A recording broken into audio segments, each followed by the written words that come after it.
Welcome back. After 2 weeks of working with the Unreal Engine and practicing virtual production, I turned my students loose to create their first virtual production projects. We used the mission to Minerva from Kitbash 3D, link is in the description below, and got busy working with it. Now, the students did have specific requirements that they had to complete as a part of this project, and that included that they needed to include at least one rig rail or crane in the shot. They needed to have at least one VFX. Most of them went for more than that. Most of them added it as thrusters, which we covered in day 4 of the class project.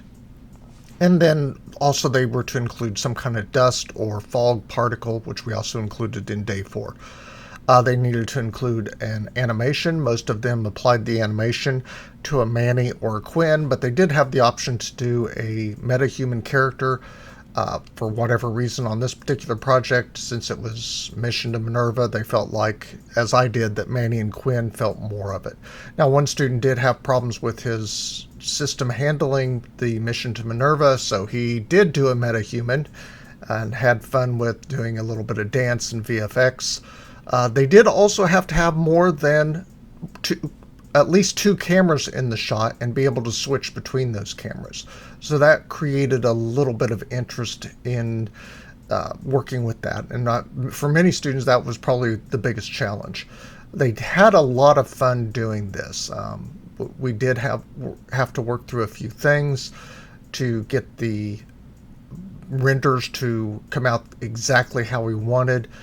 Varied from student to student, and the class is relatively small, so we were able to spend some time helping each person work through how to do that particular or get through those particular issues.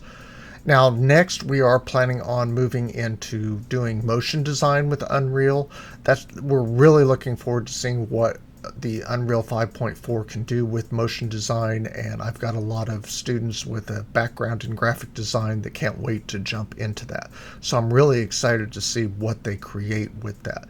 If that's something that interests you, make sure you like and subscribe, follow this playlist, and we'll continue to share what's happening inside the class.